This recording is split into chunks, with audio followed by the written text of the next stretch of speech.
Bonjour tout le monde, c'est Maud, on se retrouve pour une nouvelle vidéo, un nouveau point lecture dans lequel je vais vous parler de 4 livres qui ont tous plus ou moins un rapport avec le thriller. Donc je fais une petite vidéo thématique. On va commencer tout de suite avec Deepwater de Sarah Epstein, paru chez Bayard. On continuera ensuite avec Meurtre, mode d'emploi à l'usage des jeunes filles de Holly Jackson, paru chez Casterman. On partira ensuite sur un polar écologique avec Polar Vert, le tome 2 Anguille sous roche de Thierry Colombier, paru chez Milan. Et on terminera avec Every Line of You de Naomi Gibson, paru chez Phipps.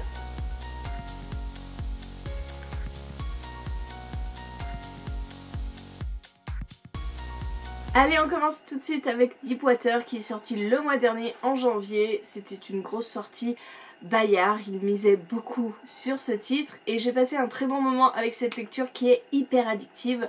On va suivre en particulier, mais pas seulement, Chloé qui est toujours à la recherche de Henry. Henry, son ami qui a disparu lors d'une tempête il y a de ça 2 mois et 30 jours. On est à un moment charnière de l'enquête puisque au bout de 3 mois, vraiment, Henry est considéré comme disparu et Chloé va tout faire, tout mettre en œuvre pour retrouver Henry qui lui manque tant. Chloé n'habite plus vraiment à l'endroit où les faits se sont passés, elle revient pour les vacances et elle va reconnecter avec ses anciens amis, ils étaient 7. Il y a un coupable idéal, c'est Mason. C'est le coupable idéal, clairement, on lui met mais tout sur le dos. Et voilà, au fur et à mesure de l'enquête, on va voir du point de vue de Chloé, on va voir du point de vue de Mason. Et enfin, finalement, on va voir du point de vue de Henry pour découvrir tout ce qui s'est passé lors de cette fameuse tempête. Je vous l'ai dit, c'était hyper addictif. Je l'ai lu en très peu de temps, je crois qu'en 2 jours ou 3 jours, il était bouclé. Et j'ai beaucoup aimé. J'ai beaucoup aimé parce que on a des personnages quand même assez atypique. Mason, je vous l'ai dit, c'est le bouc émissaire. Vraiment, il a fait des conneries, c'est clair, il est pas tout lisse. Et on continue à l'enfoncer. Et quand on apprend tout ce qui se passe dans sa famille, toutes les épreuves qu'il a dû subir, mais franchement, on est pris d'empathie pour Mason. C'est quelqu'un, malgré les conneries qu'il a fait, et il sert de bouc émissaire, il est là... Alors pas la risée parce qu'on se moque pas de lui, non. C'est le chat noir du village, plus personne ne lui parle. Tout le monde le regarde avec mépris. Bref, Mason quoi. Et d'un autre côté on a Chloé qui elle est une jeune femme qui est assez autoritaire, qui se laisse pas démonter, qui veut connaître la vérité, quitte à se mettre en danger, clairement. Elle est directive, bref, c'est pas un personnage qu'on aime de prime abord, mais elle va faire avancer l'enquête et pour ça on apprend à la connaître. Bref, voilà. Moi je vous parle de ces 2 personnages parce qu'ils sont au centre du récit, mais je vous dis, il y a les autres personnages, au fur et à mesure on apprend un petit peu leurs petits secrets, etc. Et la conclusion est plutôt surprenante dans un sens. On se doute qu'il y a quelque chose derrière la disparition d'Henry qui est pas nette. Mais moi j'ai été surprise et voilà, c'est ce que j'attends d'un thriller jeunesse. J'ai passé un très bon moment, addictif à souhait, donc je vous le conseille. On passe à Meurtre, mode d'emploi. Cette couverture a changé entre temps, hein, voilà, il a fait peau neuve ce roman. C'était Marilyn qui me l'avait donné en disant tu vas voir, il est génial. Et je l'ai lu peu avant Deepwater. J'ai fait une petite pause entre les deux parce que clairement on est sur quelque chose d'assez similaire. Andy Bell a disparu il y a 5 ans. On accuse son petit ami de l'avoir tué d'un meurtre. Et ce petit ami là, au terme de la recherche, je crois 2 jours ou 3 jours après la disparition de sa petite amie, va se suicider. Donc si vous voulez, c'est assez simple, il avait quelque chose sur sa conscience, il s'est tué parce qu'il a tué sa petite amie. Et en fait on l'a fait pas à une jeune fille qui s'appelle Pippa, qui va faire ses TPE, de fin d'études sur ce cold case. Ça l'avait énormément marqué à l'époque parce que Sal, donc le petit ami de la fille qui a disparu, avait toujours été gentil avec elle, etc. Et elle n'y croit pas vraiment à cette théorie. Et donc Pippa va mener l'enquête. Vous voyez la similitude, voilà, c'est pour ça que je les ai pas enchaînés. Va mener l'enquête, mais bon, ça se passe 5 ans après les faits quand même. Donc, Pippa n'a aucun lien vraiment avec cette enquête-là, donc elle va essayer de gratter des informations. Et c'était très sympa. Cette lecture était très sympa parce qu'elle n'est pas commune. Si vous voulez, c'est pas simplement la jeune fille qui mène l'enquête. On y suit donc Pippa avec des retranscriptions d'interviews, des documents de l'enquête initiale qu'elle arrive à avoir par la police. Beaucoup d'interviews. On a aussi des passages de son journal d'enquête. Et ça, c'était vraiment original dans la structure et les pages se tournaient effectivement toutes seules. En plus, Pippa est très agréable à suivre. Pippa a vraiment un esprit d'analyse très affûté. Elle voit toutes les incohérences, elle arrive à faire des parallèles entre certaines interviews, certains mensonges des personnages. Donc, c'était vraiment agréable de la suivre et encore une fois, dans cette enquête, je n'ai rien vu venir, je n'ai pas vu la conclusion, je n'avais pas compris qui pouvait être le coupable, qu'est-ce qui s'était passé exactement. Donc, aussi un roman, un thriller jeunesse qui fait le job. Clairement, dans les thrillers jeunesse, on s'attend à avoir une révélation, être surpris, et ça a été encore le cas avec celui-ci. Donc, entre Deepwater et Meurtre mode d'emploi, j'ai passé des super moments en thriller jeunesse. On va passer sur quelque chose de différent, on n'est plus vraiment dans le thriller, oui c'est du polar écologique. C'est un second tome, il clôture la première partie puisque ce sont des sortes de petits épisodes qui vont être proposés avec Polar Vert.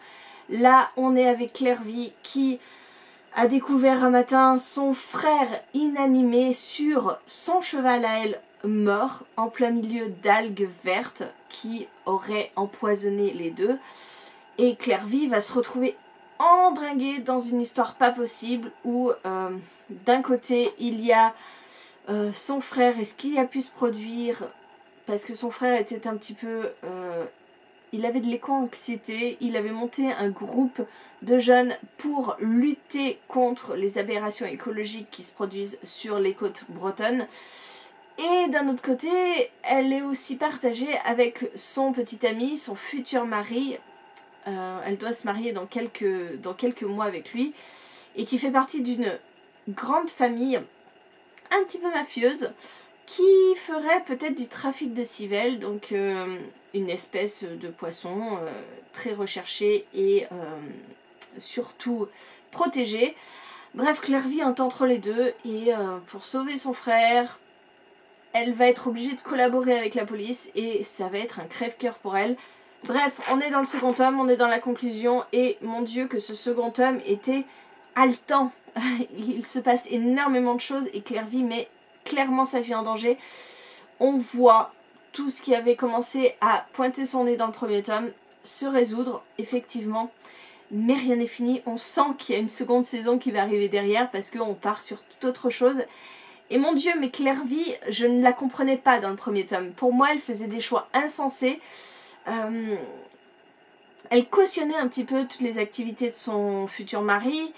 Alors que clairement elle savait que c'était pas bien, mais d'un autre côté elle était aussi très impliquée dans l'écologie, etc. par rapport à son frère. Et en fait on est encore toujours sur la même chose dans ce tome 2. Clairvy ne sait pas comment réagir, elle fait des choses d'un côté, elle fait l'inverse de l'autre.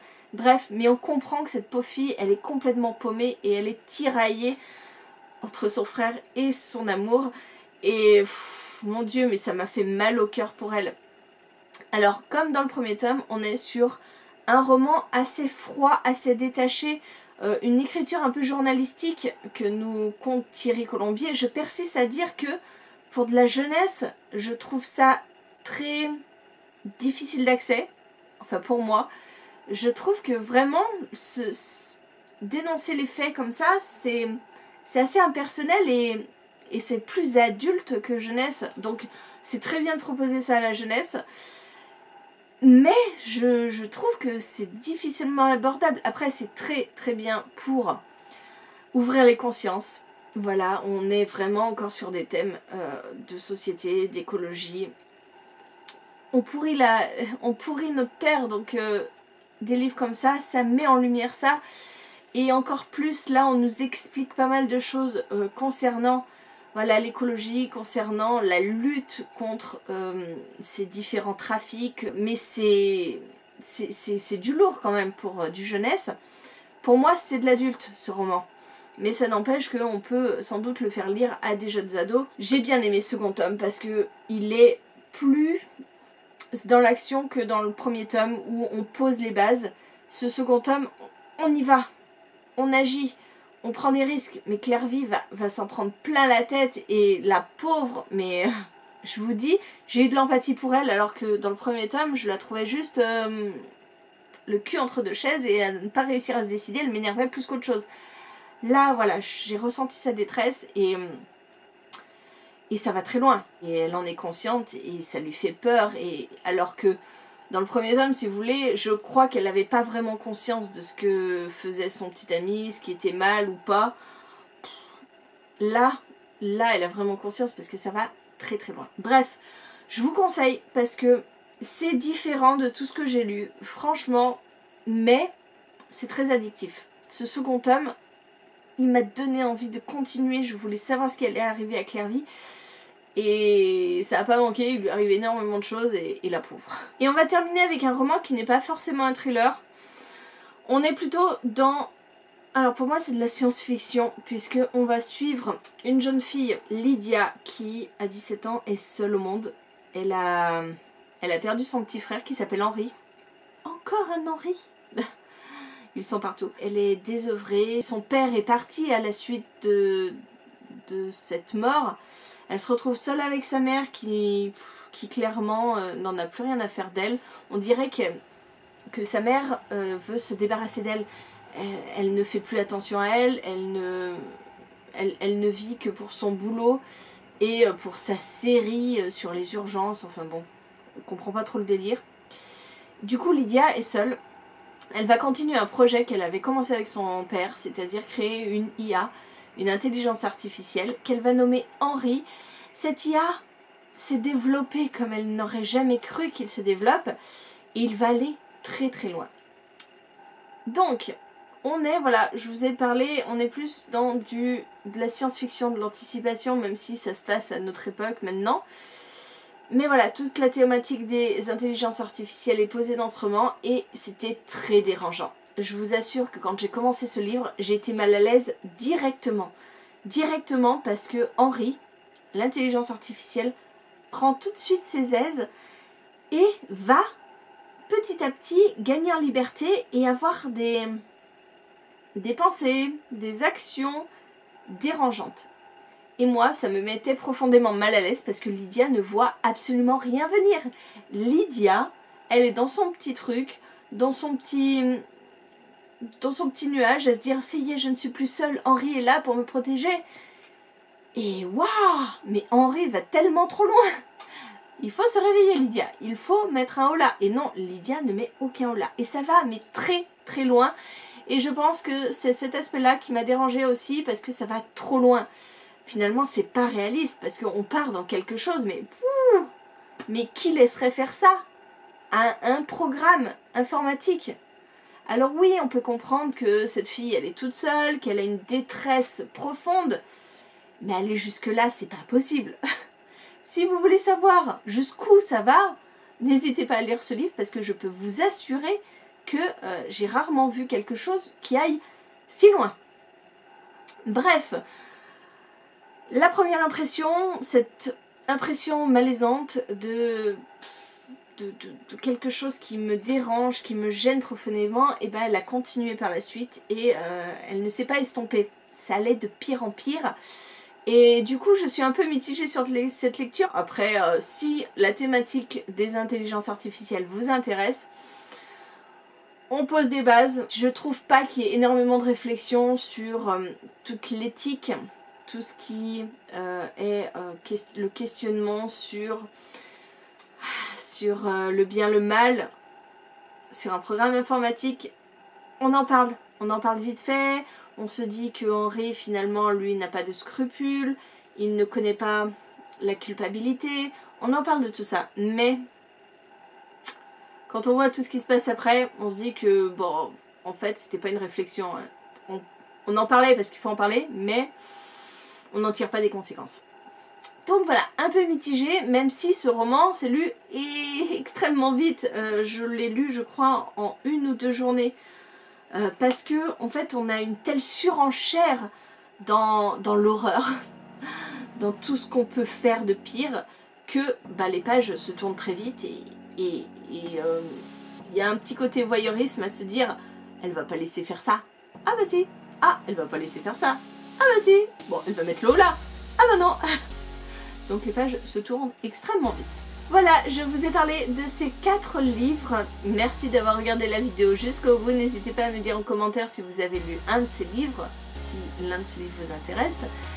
Et bah écoutez, moi j'en ai terminé pour cette vidéo. Je vous souhaite une très bonne journée, de très bonnes lectures. Je vous dis à très bientôt pour une nouvelle vidéo.